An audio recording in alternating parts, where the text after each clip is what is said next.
cut it, and you're going to cut this, and you're going to clip this so that it's completely out of context. I already said that it was, and y'all are just going to pretend that it wasn't over and over again. It's up, man. If you're not helping these people, and you're not helping them, you're not helping them. Look at that, New York Congresswoman Alexandria Ocasio-Cortez getting into it with anti-Israel protesters. This was at a Brooklyn, New York movie theater yesterday.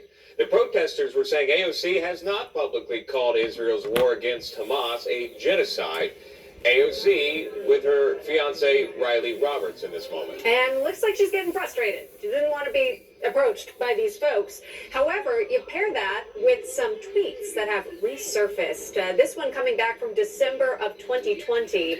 The account saying the whole point of protesting is to make people uncomfortable. Activists take that discomfort with the status quo and advocate for concrete policy changes. Popular support often starts small and grows. To folks who complain protest demands make others uncomfortable, that's the point. Exactly. And there it is again. She's eating her own words. Seeing this tweet dug up years ago, advocating for people like these anti-Israel protesters to get in her face and make those lawmakers uncomfortable. And that's exactly what they did. Also interesting to point out, this is more than likely their base. Their liberal base, their Democrat base that are out there advocating for a ceasefire between Israel within Israel and Hamas in Gaza, and that's where this divide continues to happen, which is what you're seeing. This isn't MAGA extremists, as they've been called many times, again confronting AOC. This is members more than likely of her own party now again protesting against her coming out of a movie theater. She didn't like it when it happened to her, though. No, she was clearly very clearly uncomfortable, and I think you're right, Sean. These are the folks, more generically speaking, who today on Super Tuesday will be voting uncommitted. And we remember what happened in Michigan when 100,000 voters voted uncommitted, essentially sending a message to President Biden saying, hey, we don't like how you're dealing with the war in Gaza. Look, you think about protesters over the past several years, since 2020 when this came out, and I've always thought when people create uncomfortable situations, is it really ever effective? The climate activists who throw soup at pieces of artwork that's protected by glass. Have you ever done anything to address the climate or improve it by throwing your soup and disturbing everyone's day at the art museum? No. What about the folks who block traffic, trying to get to the airport? You ever change anyone's minds about what's going on in the Middle East? Yeah. Not exactly. No. I don't know if this is going to have any effect either. No, and you also have to consider, too, where AOC and her fiance are in a heavily Jewish-populated area of New York City.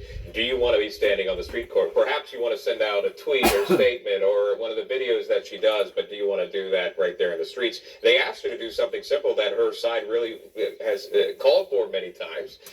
Again, she says, I've already done this before. Now, she has, to be fair to AOC, she has called for a ceasefire many, many times in the past already.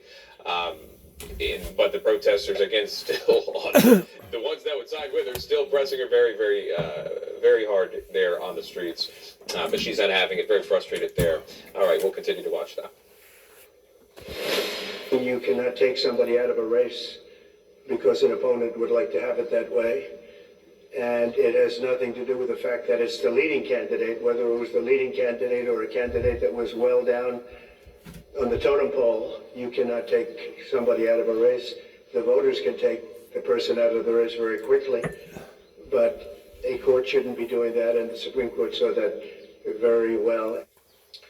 All right, that was former President Trump and current frontrunner now reacting to the Supreme Court's unanimous decision to allow him to remain on the ballot in Colorado, Maine, and Illinois, and any other at this time if they are trying to use the 14th Amendment to remove him. That can't happen. The court ruling that states cannot ban candidates from running for federal office under Section 3 of the 14th Amendment, also known as the Insurrection Clause. Yeah, the Supreme Court ultimately saying it's got to be left up to Congress to decide if the candidate should be removed. Joining us now, Todd Rokita is the Indiana Attorney General. AG, welcome back to National Report. You know, we spoke when you had filed the brief asking the court to rule against Colorado and these other states. So talk to me about how you are viewing yesterday's ruling. Is this a win for folks who wanted to see Trump on the ballot? Oh, you bet. It's not only a win for folks that want to see Trump on the ballot, it's a win for the rule of law. It's a win for our Constitution. It's a win for putting voters first, whoever they want to vote for, just like our founders intended. I'm really pleased to have co-led with West Virginia and Patrick Morrissey, the Attorney General there, a coalition of 27 states that came together and asked the court to decide this the right way. Because it really is clear under the 14th Amendment, Section 5, that this is something for Congress to do. Now, I have on this radio, the telecast many times, and in the work I do every day, have fought for states' rights, and pretty successfully. But there are times, as our founders framed our Constitution and this whole country, where the federal government, particularly Congress, has the primary role. And this is one of those times, because there's only two offices in all of the United States where all of us as citizens over the age of 18 get to have a choice in who we want, and that's president and vice president. So for a state like Colorado in this case, or Maine in another case, or this judge from Illinois, to throw President Trump off the ballot, or any presidential candidate off the ballot, that affects and dilutes the power, in this case, of Indiana voters. And so we just can't have that. I was really tickled by the opinion. I think on your news program, I called it months ago. I said it should be a 9-0 opinion. And at the risk of looking like Kreskin, I'm glad it turned out that way. It was a unanimous decision on that, but not everyone agrees, as you can imagine, in this very polarizing time that we do live in. The Colorado Secretary of State, that is Jenna Griswold, not happy about the decision, saying she doesn't trust Congress to take action when it comes to Trump. Watch this. My larger reaction is disappointment. I do believe that states should be able, under our Constitution, to bar oath-breaking insurrectionists. And ultimately, this decision leaves open the door for Congress to act, to pass authorizing legislation. But we know that Congress is a nearly non-functioning body. So ultimately, it will be up to the American voters to save our democracy in November. Which many would argue is where it should have always stayed, in the ballot box. However, Congressman Jamie Raskin saying he is working with his fellow Democrats on this, with Congress attempting to move forward in light of a Supreme Court decision. Your thoughts by the Secretary of State in Colorado, her words there on a cable news outlet, and then also perhaps maybe other congressional leaders trying to take action yet again to remove Trump. Well, those are words that are not surprising and should be expected from, a comrade Griswold. First of all, they're circular. Yes, the people should decide, and you tried to stop them from deciding. Their comments are sort of confusing at the very least, to put it charitably. But more to the point, this is the ideology of the left, okay? We don't trust Congress. We don't have faith in our elected officials. So we're going to decide, or in this case, I, Secretary of State, I'm going to decide, being Griswold. And so, this is what, trying to be in a good mood this morning, but this is what political acts do when they're in office and wield their power. And the Supreme Court saw right through that. I'm pleased that they did. We're on the right track. Anybody who loves the Constitution, anyone who loves American exceptionalism with a capital A and a capital E, and understands that we are unique and that our process should be protected, will appreciate yesterday's decision. Right. And again, voters will ultimately have the decision today on Super Tuesday and then in November for the general election. AG, while we've got you, I did want to switch gears. We talk about you looking out for the best interest of folks in your state. I want to talk about another state right now, Arizona, and how it's approaching farmland within the state under the microscope now for reportedly enabling Saudi Arabia to do business in the state. Let's watch this. So this particular company is called Fondamonte, and it's part of the largest dairy company in Saudi Arabia. And the reason they're growing alfalfa in Arizona and shipping it back to the Middle East to feed their cattle is because it's actually illegal to grow alfalfa in Saudi Arabia. because it takes too much water.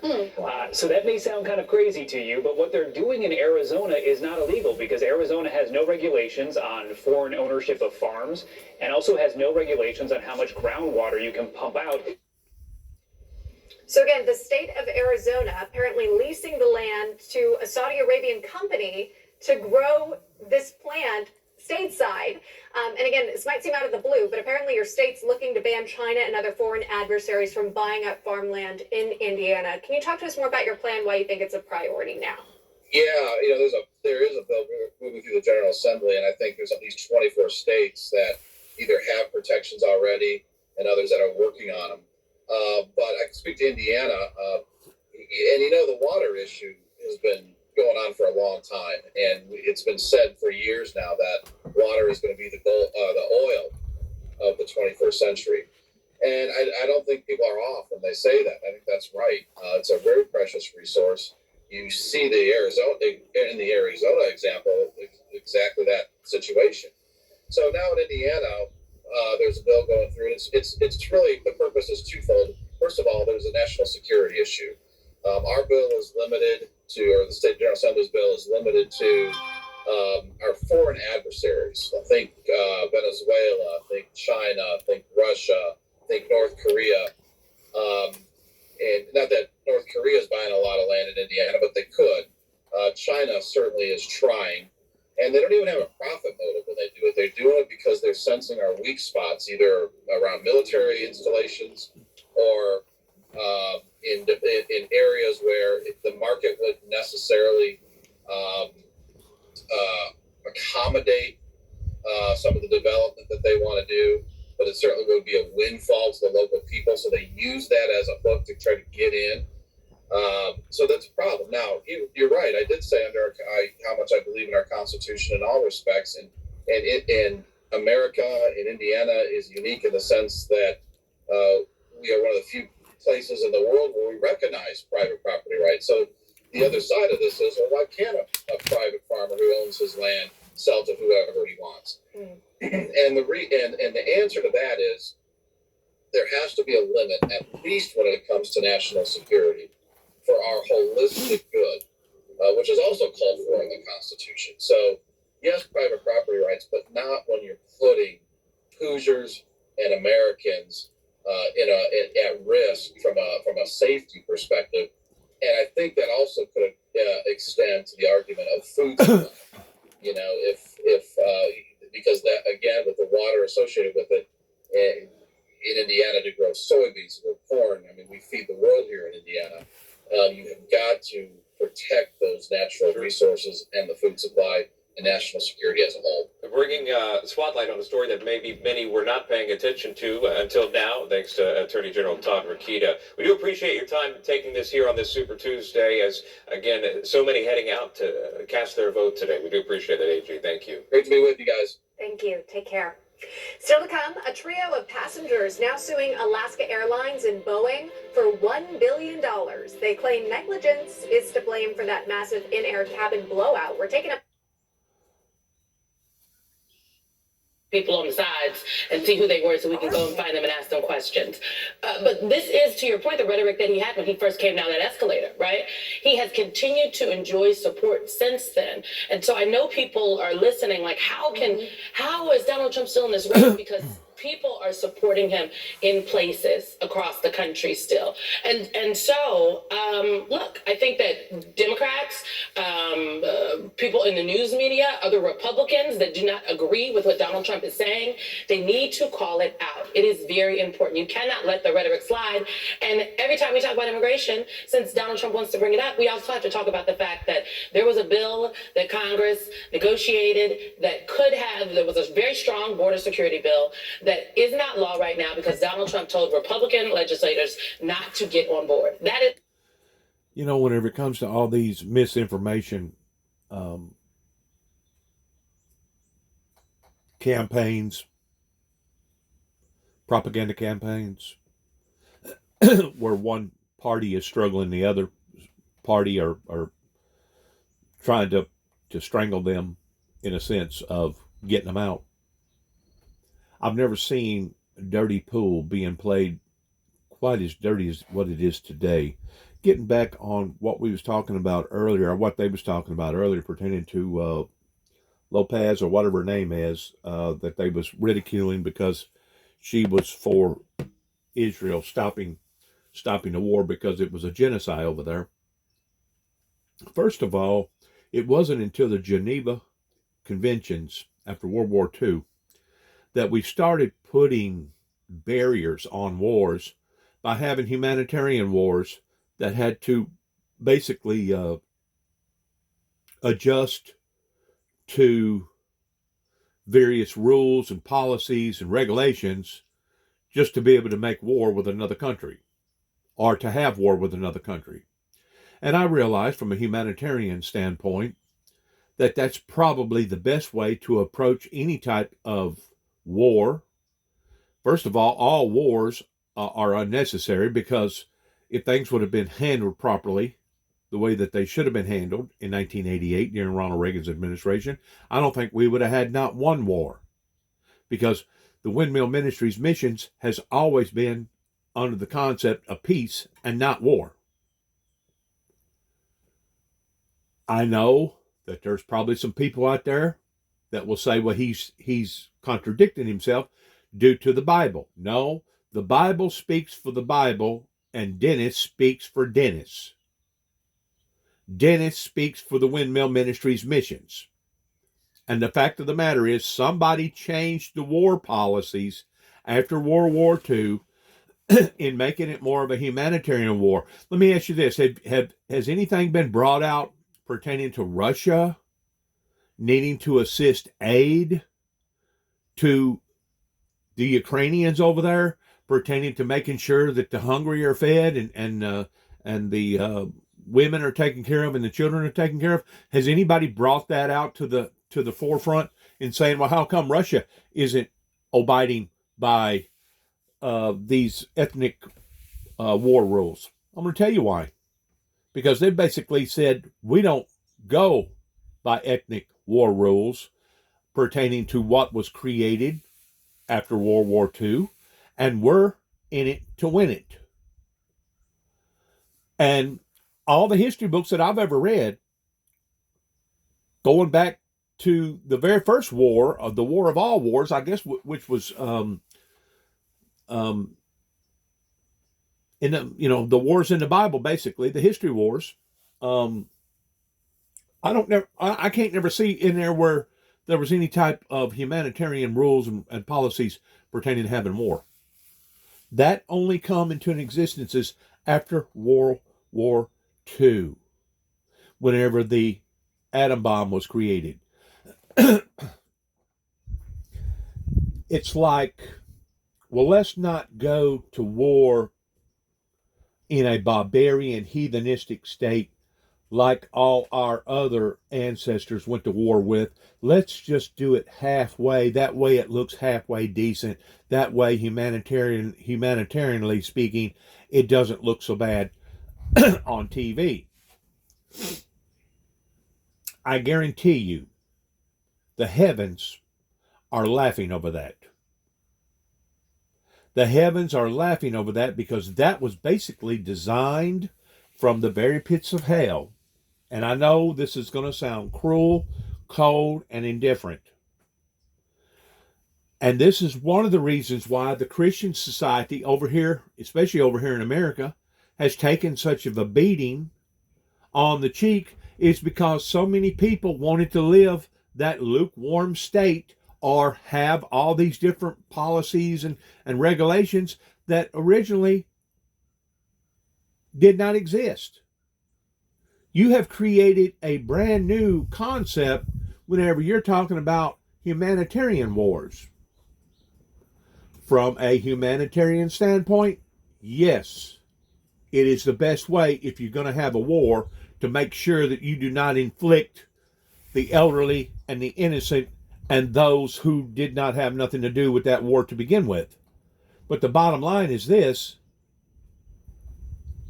even if you exonerate everybody else from the war and you protect these people, do you not think that these same people are going to grow up in having the same type of animosity feelings that their ancestors that was in the war had? Sure they will. That's the reason why that whenever you read throughout the Bible, whenever you're talking about the wars, they actually went in and genocide not just the people, but the livestock, the dogs, the goats, the cats, and any other thing that was within that entity because they did not want that entity to come back and basically bite them in the rear end. I understand, looking at it from a humanitarian standpoint, that Hamas over in Jerusalem has created an atmosphere of horror, absolute horror, whenever it comes to the women, the elderly, and the children. But keep in mind, it was Hamas that throwed the first lick. Just like keep in mind, it was the Luciferian Lucifer himself, the Antichrist, that throwed the first lick against the kingdom of God. That's the reason why to this day they're still not eligible to go back up into heaven. And they never will be. Why? Because that's based upon the originality rules of war. That if you're going to make war with me, okay, it's all or none, root hog or die. That if you're going to do this, this is going to be the consequences for doing this. Now, if God himself that sits on the throne, if he was to alter, change, manipulate, or compromise on any of those rules, guess what? Guess what he's going to be doing? He's going to be setting himself up for the exact same thing to happen again later down the road. Obviously, these humanitarian wars have not worked, and that's the reason why. And I'm not trying to say that everything that Jerusalem is doing or has done is above the board and is godly and is right, because I can guarantee you, I can look at a lot of areas that they have been just as bad in, just like I can look at the Ukrainian war and I can see where the Ukrainians have basically provoked in ways the Russians, because it's one thing to give a group of people the right to be able to go and live on the island and do what you want to do, and it's another thing for a group of people to be plotting towards going against the very people that allowed for them to do that. And there were so many things that the Ukrainians was doing pertaining to nuclear armament as well as chemical biological armament. There were so many things that they was doing over there that in a way, I'm not saying this completely, but in a way, some of the things that the Russian government talks about is in fact true. Now, granted, kind of mixed matching between the two wars here. Diplomacy is always better than war. And the reason why is because there is always going to be collateral damage on both sides, depending upon how harsh that the war actually becomes. Now, you heard that individual, let's get off the war situation right now just for a second. You heard that individual talking about water rights and how that these countries come over here and are buying up property to basically enhance or justify their own needs pertaining to their own people. No, from a legal perspective, there isn't rules and regulations that if you're an American and you own an acre or 1,000 acres or 10,000 acres, that you are under the law and abiding by our laws towards not selling any property to foreign agencies across the board. Why is it that you cannot go to Russia, you cannot go to China, you cannot go to these other countries and buy up their real estate unless you either have married a citizen of that country or you yourself have given up your citizenship and become one of them? I'm going to tell you why. they was smart enough to identify that this was a breach. And because it was a breach, they wasn't going to allow for it to occur. America has set itself up by allowing for every Tom, Dick, and Harry to come over here and do whatever that they wanted to do, regardless whether it was China, Indonesia, it don't matter, whoever. We have set ourselves up for a fall. And not only these people coming over here and doing that, but while they're over here, they basically become spies, spying on us and revealing to their people back home what we're doing and how we're doing it. And they basically come on board towards cutthroating everybody and start waving the temptation in front of all the retailers over here and saying, hey, we got the same product over here. Come and buy our product for 85% less than what the American people can build the product for. We have been sold out in America. You don't have to be an Einstein. You don't have to have a PhD. You don't have to have a lot of education to understand that we have been backstabbed. Our throats have been sliced regarding our politicians selling us down the road. And even though I'm 62, soon to be 63 years old, I know that basically I've lived at least 2/3 of my life at a normal rate. My work that I do on public domain, like I'm doing right now, isn't for me, but it is for my granddaughter. It is for possibly her children and her children's children, that this thing should have been nipped in the bud a long, long time ago, going back 30 plus years ago. And that's whenever things sure enough got out of hand. Because if you look at how much indebtedness that we have created for ourselves since the late 80s versus where we are today, that was the point of origin where our American politicians failed the American people by selling us downstream. I'm just going to bring a retailer involved here pertaining to Sam Walton that stood on national TV with George Walter Bush because he had become influential enough, powerful enough, pertaining to a great asset to America, that he was invited to their chambers. He stood on national TV and said, America first, we will always buy America, we will always sell to America, etc. Well, I can understand the selling part towards selling to other undeveloped countries or developed countries as far as profit. But where the Walton family stabbed the American people in the back was whenever, after the original founder died, their dad, that's whenever they said, to heck with Dad's policies and rules and regulations. We're going to go where we can buy that 32-inch TV for about 85% less than what we can get a manufacturer here in the United States to build it for. And we can actually pay to have it shipped and put on the shelf and still make a profit. So from a business perspective, you can't blame Walmart and the people like Walmart that has done this. And it doesn't matter if it's Lowe's, it doesn't matter if it's whoever out there that's selling products that are not American made.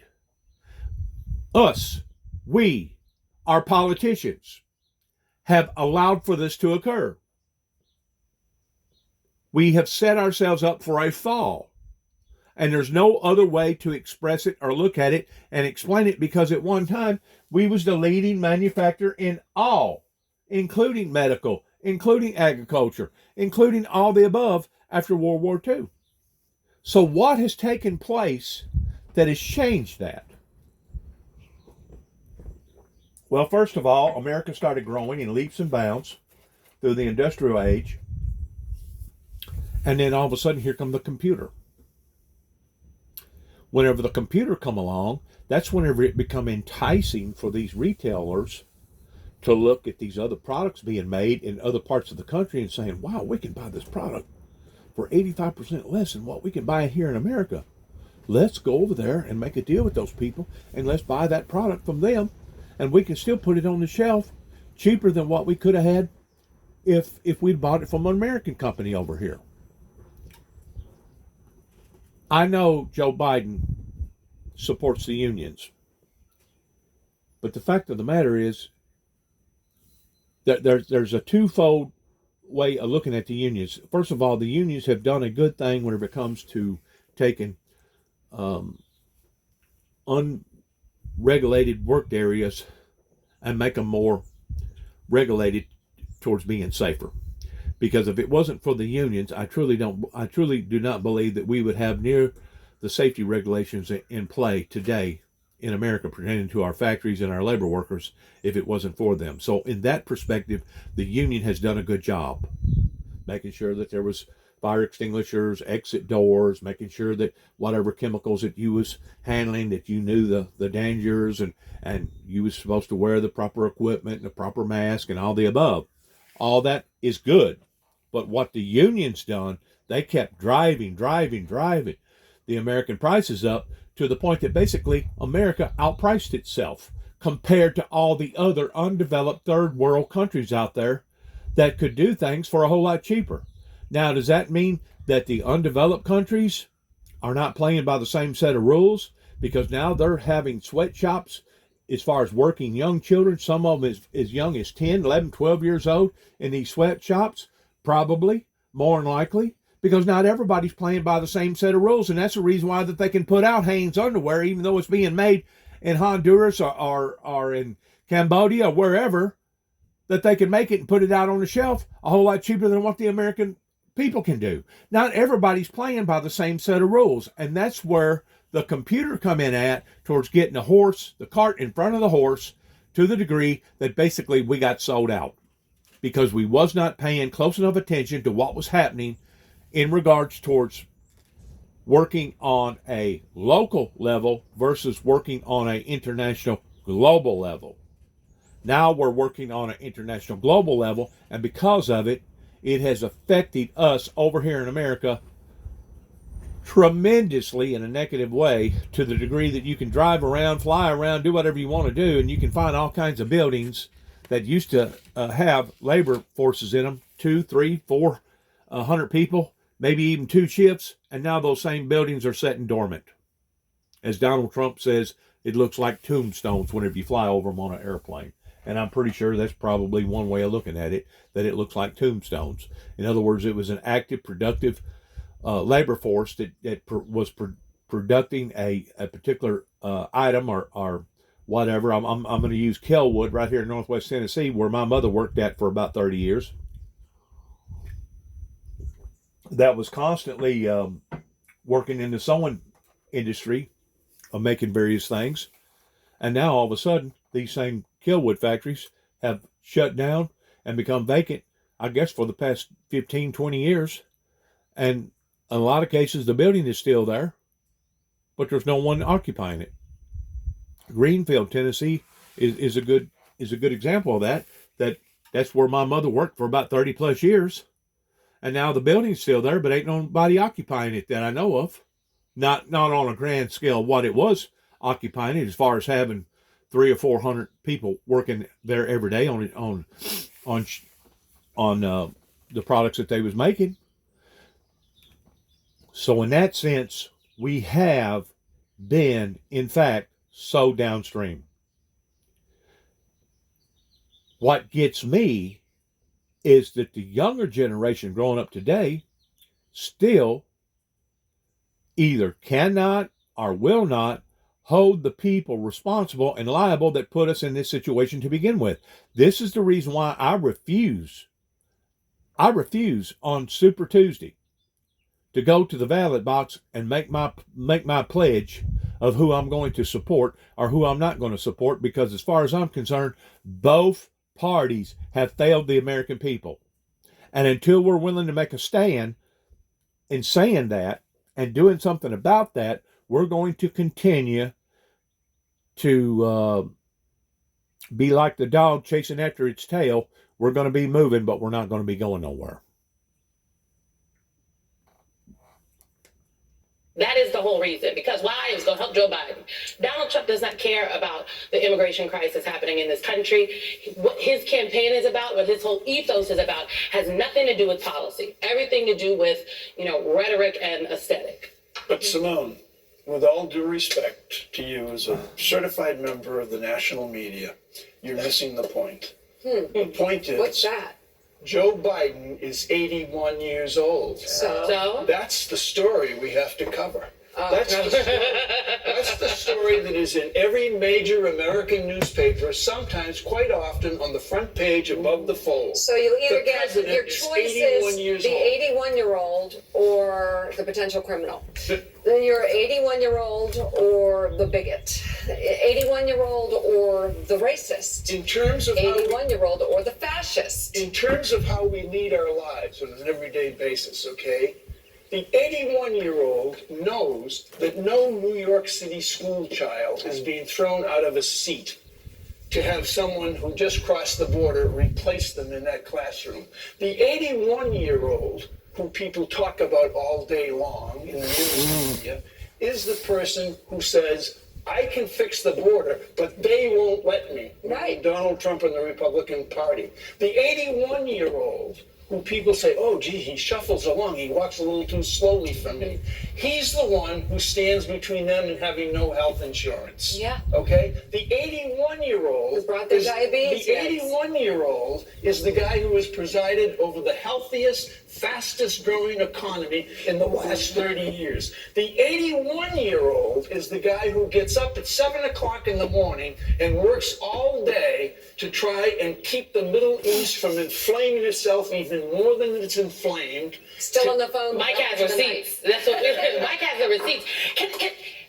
Yes, Joe Biden knows how to do the job, is doing the job, and has demonstrated he can do the job. That is what it is about. Like, it's not about age. And then on the other side, you have Donald Trump, who...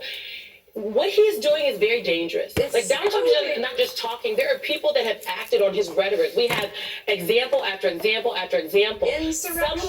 Insurrection. I mean, the folks who took up arms against the FBI offices across the country, people who have demonized and put a target on the back of LGBTQ plus Americans. Nancy Pelosi, Paul Pelosi. Like, what happens when someone gets killed? I mean, this has happened. We had the January 6th insurrection and people died that day. I mean, I believe that people died that day at the behest of Donald Trump. I believe that also tens of thousands of people are dead from COVID because he kept that information from the American people and then mismanaged it and misled people through that pandemic to epic proportions. Disproportionately, African-American individuals in this country were hit worse by COVID. And now women most people are dying. And now women are dying. Because of Roe. So there's a story to tell. This is your choice. There is a story to tell. And to Mike's point, I think what Mike's saying is all we seem to read about is the age and how old the current president of the United States is. I think more people need to talk about the policy. What Donald Trump is saying, Project 2025, his little trying to turn the Department of Health into the Department of Life. If Joe Biden is doddering, I'll have what he's having. That's all. We're going to have more with Simone just ahead. Plus, the biggest blizzard of the season just slammed California's Sierra Nevada mountains, leaving many towns buried under several feet of snow. We'll show you where the blizzard is now as winter storm warnings remain in effect. And hours from now, jury selection in the trial of James Crumbley, the father of the Oxford, Michigan shooter, set to begin. The evidence the jury will weigh is next on Morning Joe. Too many signals being put out to too many different people. That's creating chaos. Too many signals. And as far as I'm concerned, what the How's the latest? What the Supreme Court has recently done basically knocks the Constitution in the head in saying, well, now it's only a federal Constitution pertaining to federal issues. And I guarantee you that is not the case, because the Supreme Court dingle-dangles around with all kinds of different issues that has been debated, looked at, argued about, questioned, that they take on that don't have nothing to do with federal issues. So the bottom line is this: the supremest of the Supreme Court is God Almighty. And it will be God Almighty that will make the ultimate choice in how that he either blesses or curses a nation that has become unhinged in no longer wanting to live a godly lifestyle. And it's one thing to talk about God, it's one thing to talk about a godly lifestyle, and it's a completely different aspect in how that you live for God in your lifestyle. That's the part that I think that the American people have been bamboozled about. And if you really get to fine-tuning it, going back to the core, it was the Supreme Court that made the ultimate decision over the Bush hanging Chad presidential election versus the Al Gore hanging Chad presidential election. And it was the Supreme Court that, as far as I'm concerned, made the wrong decision. And because that decision was made, all of a sudden, about a year and a half later, boom, bam, here comes what? 9/11. 9/11 was shoved down the American people's throats. Just like what has recently happened pertaining to COVID. COVID has been shoved down the American people's throats.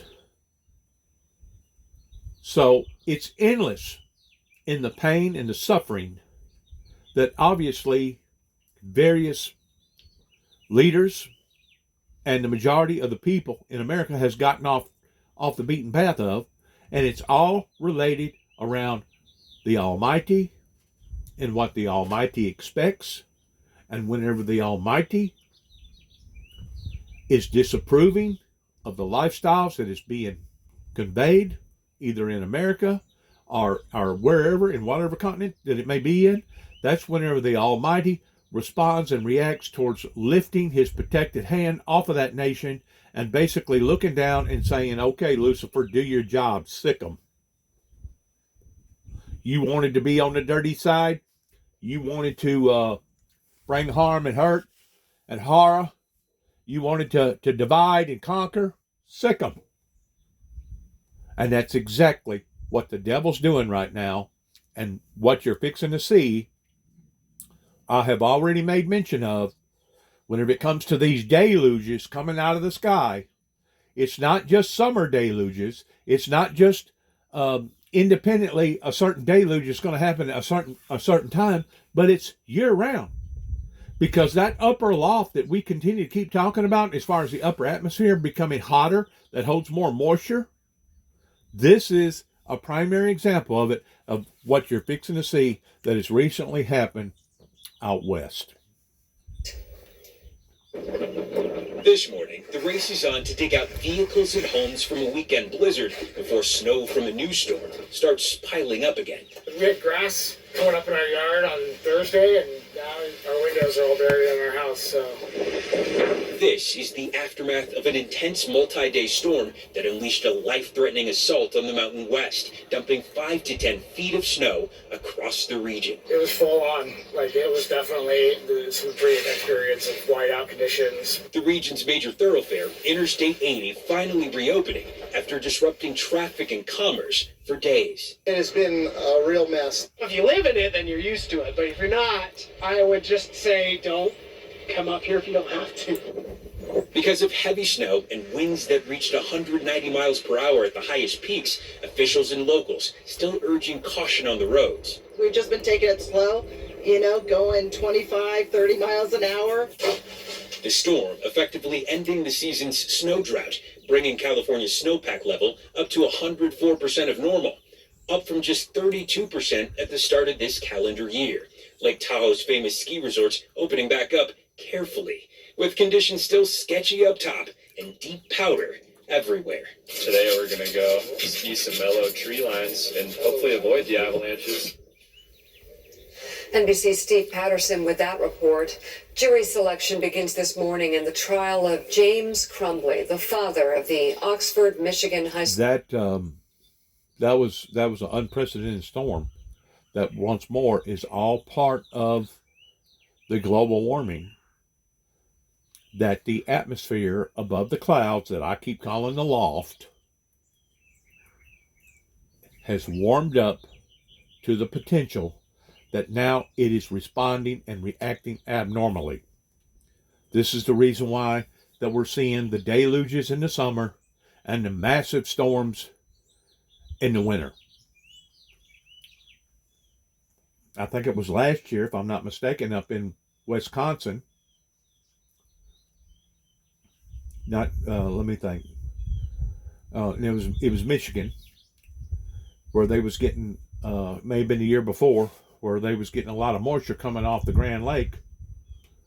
That once more is part of that problem, because it didn't get cold like it should have had, towards freezing or skimming over the water, and because the water was warmer than the atmosphere, it was giving out all kinds of moisture that basically turned that area into a snow machine that basically covered basically a whole section of people that God only knows. I never did find out how many people actually died over that particular storm, but I know that a lot of the officials were saying how disgraceful that it was and how come that they couldn't save their citizens. These abnormalities are the very things that the Bible talks about are going to occur pertaining to the sorrows. Who has created the sorrows? Mankind. But more so, who has created the sorrows pertaining to bamboozling humanity is the Luciferian Lucifer. So it really irritates me to no end whenever I hear preachers talk about, well, if it wasn't God that done it, God allowed for it to happen. The fact of the matter is, we are in a war, a spiritual war. And the devil is wreaking havoc upon to the people right now, regardless whether it comes in the form of water, ice, tornadoes, hurricanes, droughts, fires, floods, or whatever. And these are all the things that the Bible talks about is going to happen to humanity because of the Luciferian Lucifer that obviously bamboozled society to the degree that now society has created its own hard bed, and now we're having to sleep in other people's mistakes because of what they done. Because of what they done. It's so unproportionately out of control right now on every level, from a social level to a atmospheric level to a humanitarian level to just a common level. It is so unproportionately out of balance right now that I've never seen it like it is right now. It's become very, very frightful, especially those who haven't had a true relationship with the Lord Jesus Christ. Because I guarantee you there'll be some people that would die out of that winter storm that you just seen hit up there in the Sierra Mountains up in the out west. There'll be some people that won't be able to make it through all that because of their health. Maybe it's because of their age. Maybe it's because of neglecting to respond accurately to what the authorities was putting out towards preparing. Maybe they just couldn't prepare. Maybe they didn't have the money to prepare. You can't just wave a wand over things and just act like that you can cause things to occur or not to occur. We are in the grips of this. And this is one of the primary things that I continue to keep telling people about. We are in the eye of the storm, and the eye of the storm is only going to get worse before it gets better unless we can conform together in making sure that our Heavenly Father goes back to blessing us and protecting us the way that we was at one time being protected and blessed by God. In the meantime, you can look forward to more of these radical phenomenon forces of nature to continue to keep happening again and again and again until the people wake up and start living according to the way that the Heavenly Father intends for us to live. Because God is not going to continue to bless a group of people that continues to bite the hand that is basically feeding them. God is not a fool. He's not going to be played as a fool. And people need to understand that He's not a wish-washy God.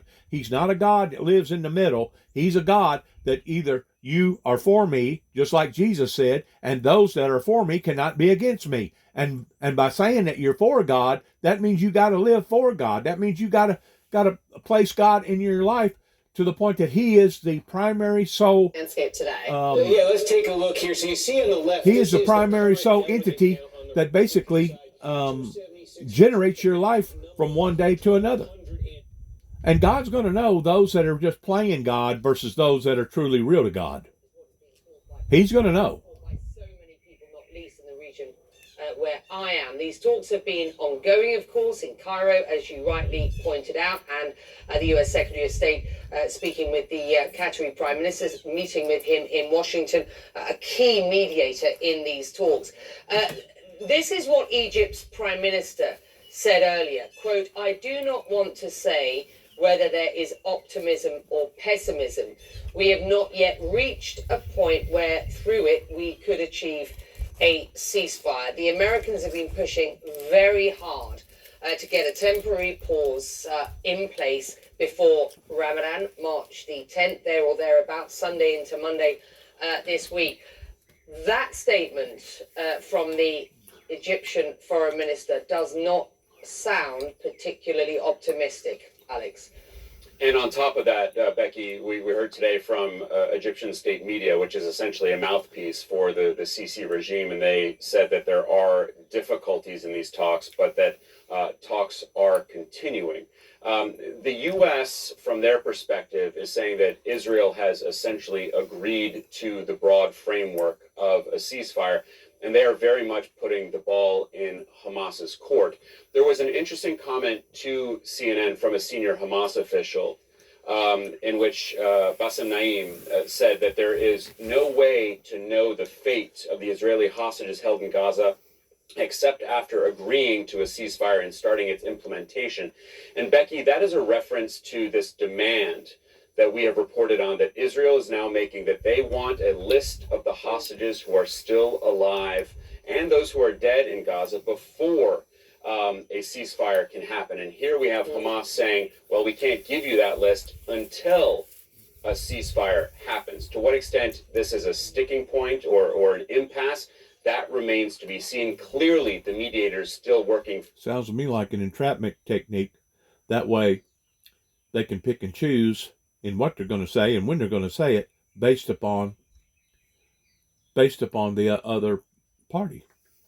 Still working feverishly to try to get this deal done. Good to have you, Alex. Thank you. Well, brand new findings from the United Nations show that there are, and I quote here, reasonable grounds to believe that rape was committed during Hamas's October the 7th attacks, a claim the militant group has repeatedly denied. It comes after a UN team visited Israel for several weeks to hold meetings and conduct interviews. Now, the group also found, quote, clear and convincing information that hostages held in Gaza were sexually abused.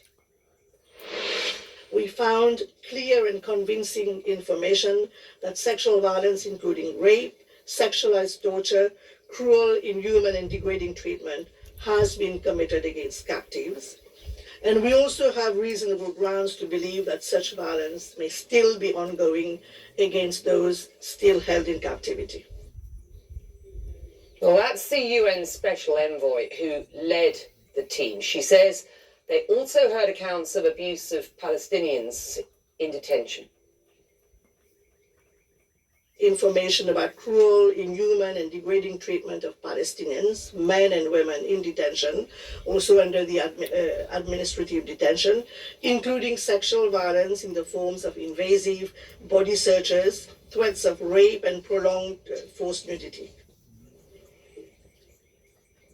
Ruth Halperin Kadari joins us now. She is an expert on international women's rights, founding director of the Rachman Center for the Advancement of the Status of Women, and a professor of law at Bar Ilan University in Israel. Thanks for joining us.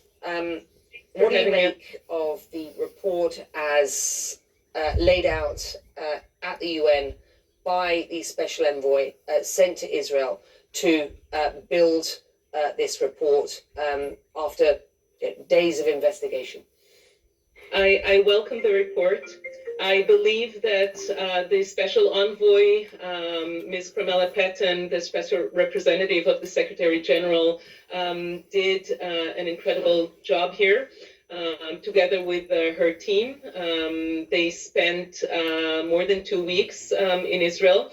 Her team stayed for 10 more days, and they were on a mission of a fact-finding, not an investigation.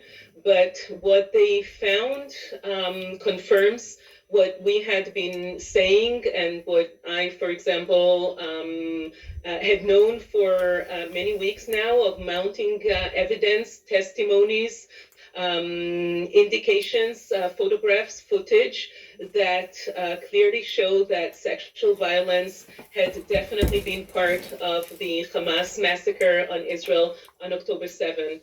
And I believe that after this report, it will no longer be possible for anybody to deny that it actually happened.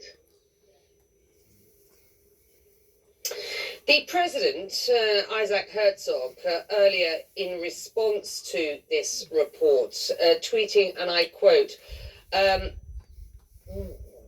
"The world must now react strongly by condemning and punishing Hamas.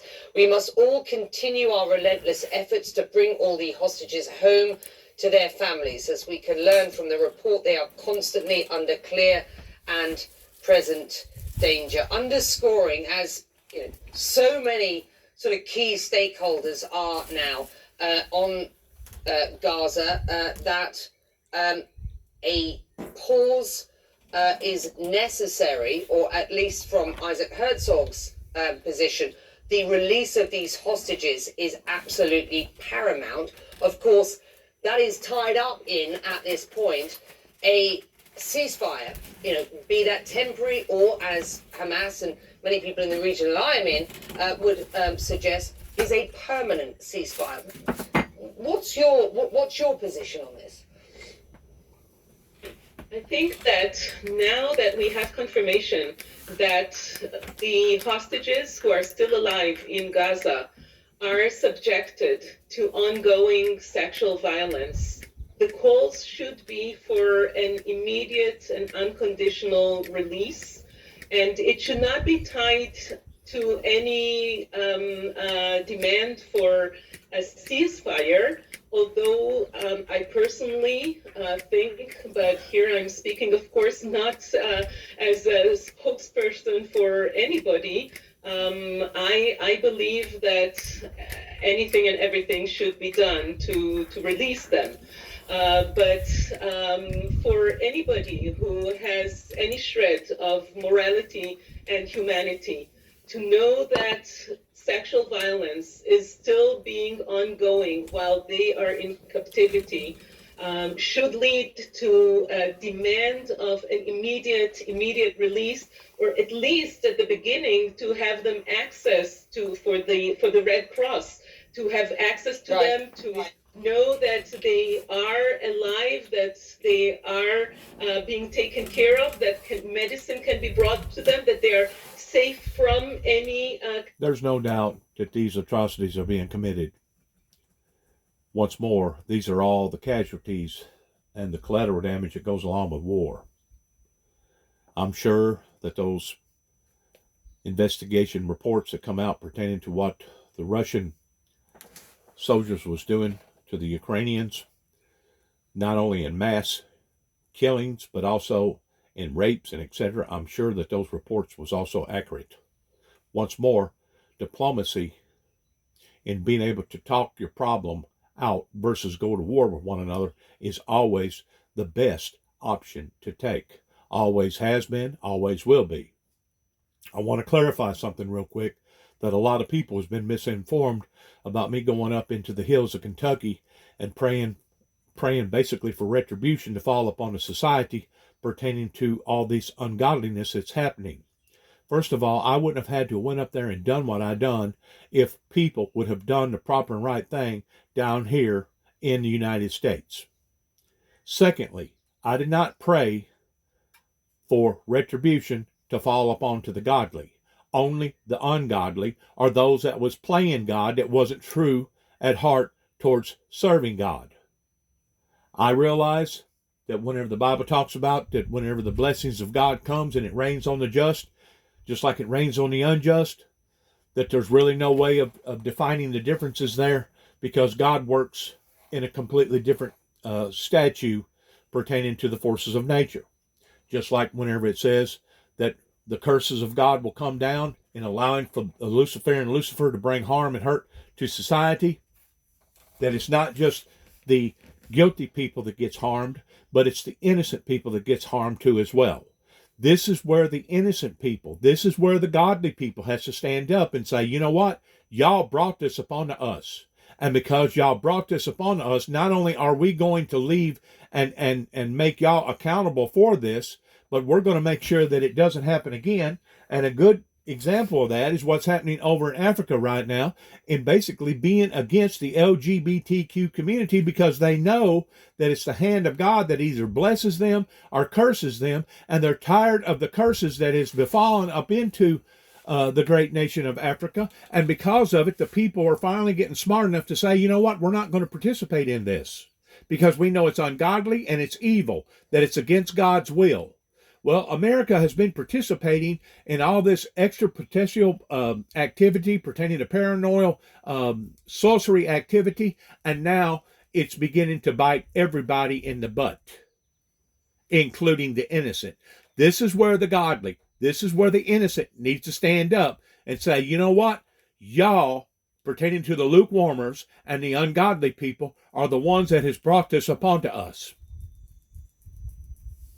Once more, whenever I went up into the hills of Kentucky, I wasn't praying for the wrath of God to fall upon the Christians, because I myself was the ones that was being abused by the lukewarmers or by the wicked people that claimed that they had a relationship with God, but the whole time they didn't have a relationship with God. They had a relationship with the devil. They was out to harm and hurt the Christians, not to help the Christians. So whenever Dennis went up into LBL to pray what Dennis prayed, it wasn't to bring an approach upon to the true Christians, but approach upon to the ungodly and the lukewarm Christians. Those that are basically pretenders are those that are basically hypocrites. I want my viewers to understand that before I release this video to the public. Kind of violence. I think this is. But there's always violence and there's always sexual immorality that goes on with wars. I don't care if it's a political war. I don't care if it's a humanitarian war. I don't care if it's just a rival war. If it's just a culture rival war. There's always people that's going to take advantage of situations, and they're going to do things to people that they shouldn't be done. But this is once more where our laws, especially those activities that goes on in America, this is where our laws have failed in punishing the guilty and protecting the innocent. This is what I continue to keep telling people again and again and again. And obviously it's either not being understood or it's being taken out of context to the degree that millions of people they just don't grasp in what's going on. The man is a lunatic, and I think he's terrible for the country. What are you thinking about when you say that? Just that he lies, he cheats, he's bankrupted millions of businesses and people, and I don't see anything good about him. Let me ask, if Donald Trump is the nominee in November, do you support Joe Biden over Donald Trump? Nope. She's like me. I'm going to say, I haven't heard it. You seen me flip on it just now. I'm going to say that she's probably like me. She's stuck in between the middle, and she's not going to participate in a calamity that has put us where we are today, regardless whether it's Republican or Democrat. They are both just as guilty. In other words, if you was to put them in a bag, shake them up and drop them out, one would drop out just as dirty as the other. And that's the reason why I say I'm not going to participate in this Super Tuesday. So despite her vote for Haley, despite her calling Donald Trump a lunatic, she says that she could see herself supporting him in November. I've heard voters tell me the exact opposite, that they voted for Haley and that they can't go to Trump no matter what. But it gives you a sample of, as we watch those votes come in tonight, just because... All right, maybe I was wrong about her decision, but the fact of the matter is she is still not she's looking at the individual versus looking at the party. You have to look at the party and what the party has done. The party has allowed for all this stuff to come up onto the people, regardless whether it's the Republican Party or the Democrat Party. They have failed the American people. And for me to go and vote for either party would make me just as guilty as the party, and I'll be damned, come hell or high water, I'm not going to continue to vote in the very people that put us in these positions to begin with. That would be the same thing as what they teach in Alcohol Anonymous, that one of the first signs of insanity is by thinking that you're going to continue to do the same thing and have different results. You're not going to have different results if you're still playing the same game by putting the same people back in there. It's the 1%ers that are dominating the 99%ers, and until people are willing to understand that and then act upon that, we're only going to be, just like I said a while ago, just like the dog chasing after its tail. Well, yeah, we're going to be moving, but we're not going to be going nowhere. And the fact of the matter is we are going to be going somewhere. You know where we're going to be going? Straight to hell, pertaining to God no longer blessing this great nation and seeing these travesties continue to keep happening again and again and again in people's lives, regardless whether it's a travesty that comes in the form of the forces of nature, or a travesty pertaining to the people not getting along with one another, and all basically corruption breaks out, or an out-and-out actual war breaks out, pertaining to what we're seeing all over the great nation of America.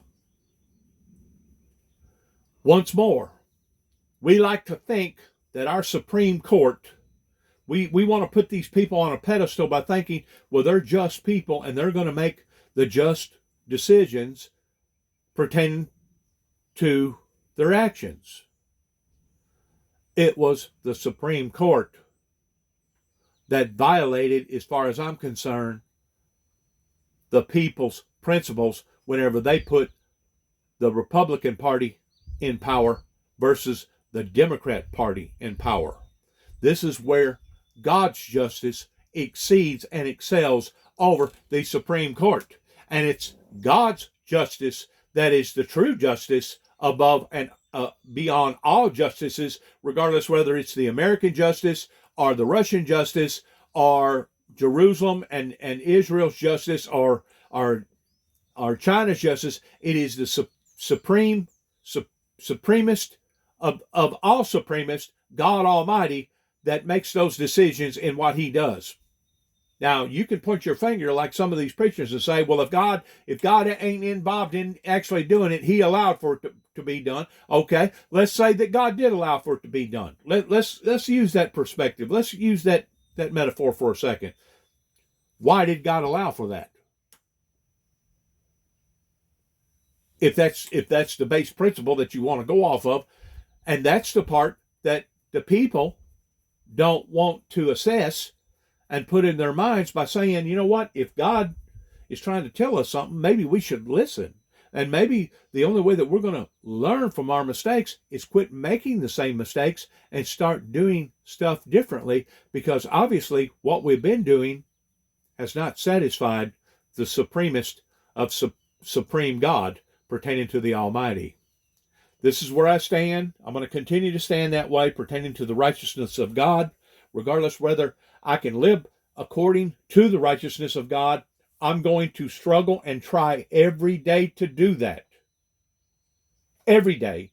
And I'm for darn sure not going to compromise the Word of God by preaching that, because I'm going to preach righteousness, righteousness, holiness, and righteousness every time I speak, because that is the accordiances pertaining to the characteristics that comes out of the King James Version Bible, or the New Standard, or the New King James, or any of the above, is that he teaches righteousness and not unrighteousness. Now, I heard somebody the other day on TV saying something about the snake, Lucifer, that God cursed the snake, that first of all, the snake was already in the garden, because where else does the snake go?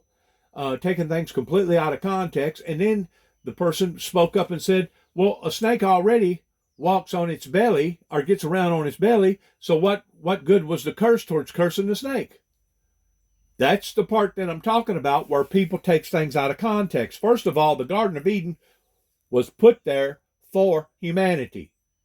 The tree of life was put there for humanity.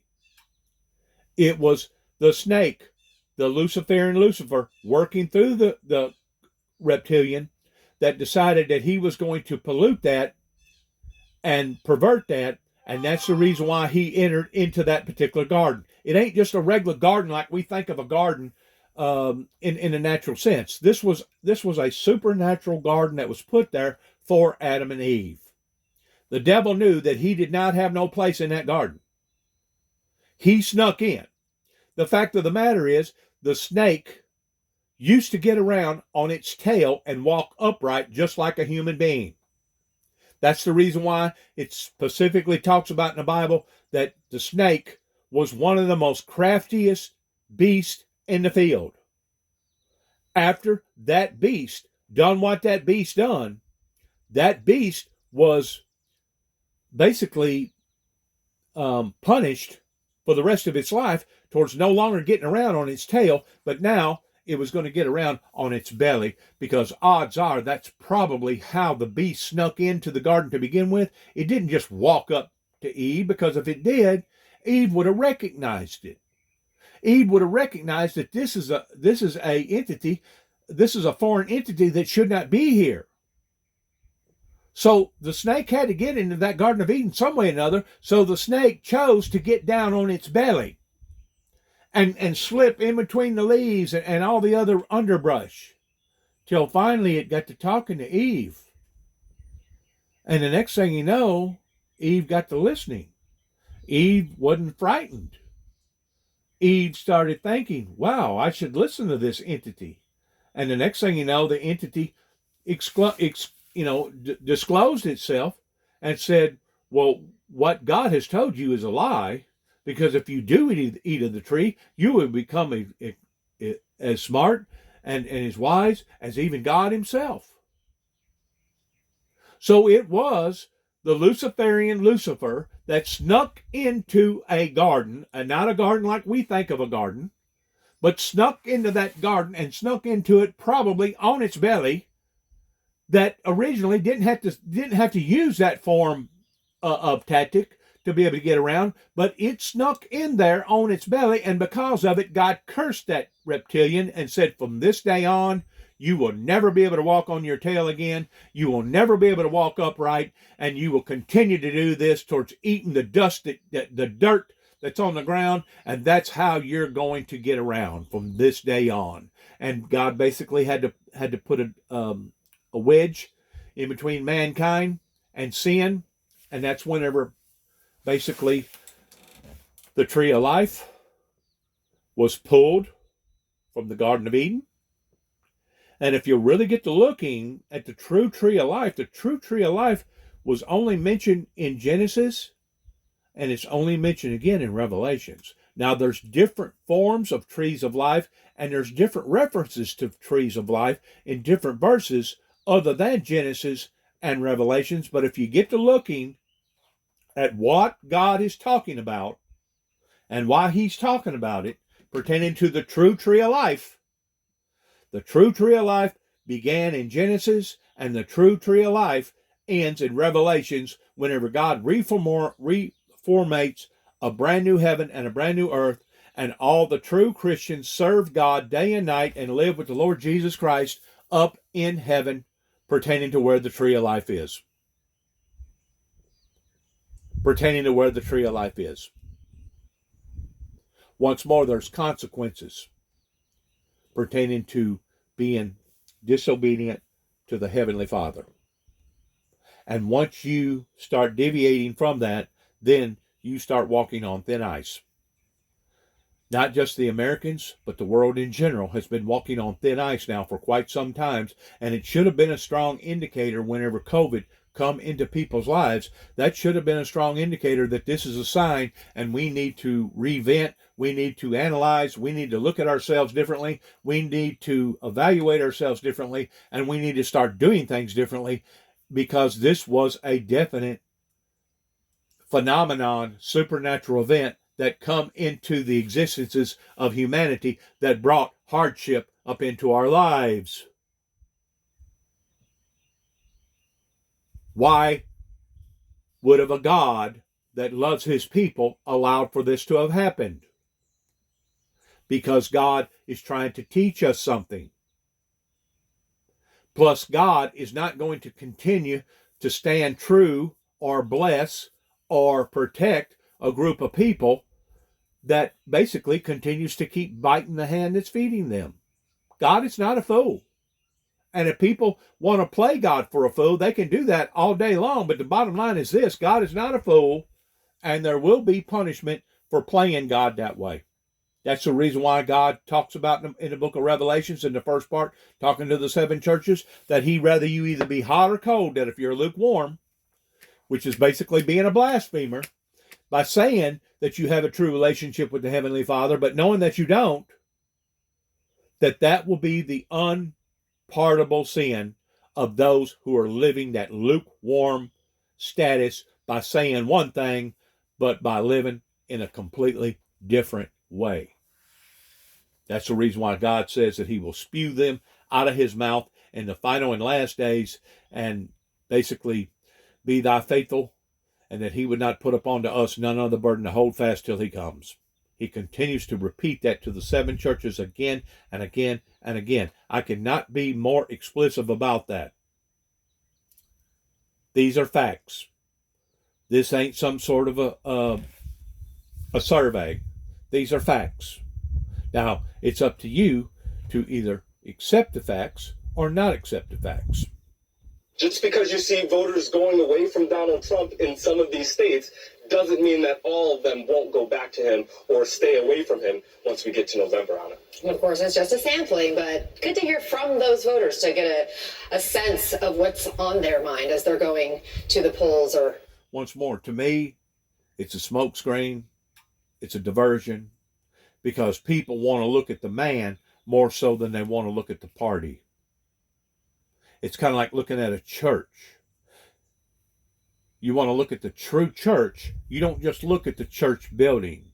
You just don't look at the denomination that supports that group of people, but you look at the whole church in general, because there is going to only be one true church.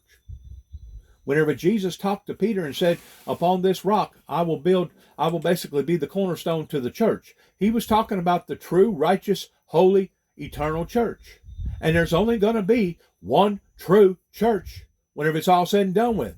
There's not going to be a denominational church over here and a denomination church over there and another denomination church over here. There's only going to be one true church, which is the bride. We are that bride. It's up to us to live according to the accordances of how God wants us to live. And once we start violating that, then it's questionable whether or not we have a true rooted relationship with God, or whether or not we were just talking about a true relationship with God. If people that want to analyze my life and judge me, if they can't figure out by now, after 62 years of me going through so much suffering, that obviously that I've been truly rooted in the Lord Jesus Christ, if they can't figure out that by now, then obviously they don't want to figure out that by now. And going back to my son that wants to put his dad, his dad on a bad pedestal and his grandfather on a good pedestal pertaining to an event that happened to his grandfather pertaining to, I don't know for sure if it was a hand grenade or what it was that blowed up that killed his best friend and basically wounded my dad in an injury. Whenever you get to talking about wombs, though I didn't get my wombs actually fighting for the United States Army, I got my wombs in the survival of life. And hands down, I think that I have won pertaining to the physical, emotional, psychological scars that has befallen up into my life for the past 62 years versus one event that happened to his grandfather that killed his best friend of a hand grenade blowing up and basically my dad getting some shrapnel out of that particular injury. And if you want to get to looking at other Christians' wounds, it is the Christian society down here that has taken on the vast majority of the beatings because they was righteous people and they was trying to live according to the Bible, and because of it, they was punished again and again and again. And if they wasn't punished physically, if they wasn't punished emotionally, if they wasn't punished in some sort of way psychologically, they was punished financially, or they was punished politically, or they was punished in other areas. We, us, the true born-again believing Christians, have been fighting a fight ever since we come into this world towards struggling and trying to survive. And the devil has been trying to take us out. Now, people can look at my life and say, well, this guy was accident prone. Well, that's one way of looking at it. That's one way of justifying the injuries and the scars that's happened into my life. But how about if Satan was actually targeting me the same way that he has targeted other prophets of God in the Bible? How about if God was protecting me the whole time that was giving breath into my life while Satan was trying to take my life? Just like he was trying to take Job's life, or trying to make things so miserable on Job to the point that Job turned his faith away from God and done just as his wife required for him to do, which was, why don't you curse God and die? And Job said, though worms may devour my body, I will not curse God. So there has to be a reason for all the pain. There has to be a reason for all these things that has occurred in people's lives, similar to mine, of all the injuries. And if they're not physical injuries, they're emotional injuries. If they're not emotional injuries, they're spiritual injuries. They're psychological injuries. There's all kinds of different injuries that a person can sustain. And this is the part that Donald Trump did not look at pertaining to John McCain, rather than giving John McCain an A+ in the fact that he stayed in tune with God, towards God giving him enough strength to endure those things. Donald Trump wanted to degrade the man because he got captured. Well, guess what? It wasn't John McCain that ordered that war. It wasn't John McCain that wanted that war. It was only people like John McCain that was going to stand up in defense of the war towards protecting the American people's liberties. That's the reason why John McCain should be looked at in a hero stance and not a zero stance. And for any president that wanted to knock John McCain down, regardless of who that president may be, to me, that guy is out of tune with reality. Because there ain't no telling how many more John McCains was out there. It just so happens it was John McCain that got the recognition for it, because John McCain kept on and kept on and kept on until he finally succeeded in getting in the limelight. Well, once he got in the limelight, people found out about John McCain. There's not no telling how many other thousands, if not millions, of John McCains out there that was basically caught in between a hard place and a rock. But because they maintained their status with God, God protected them and allowed for them to get out of that situation and come back to the States and live out the rest of their lives. That's the part that Donald Trump was not looking at, pertaining to how those people endured. And they endured for our liberties, for our freedoms.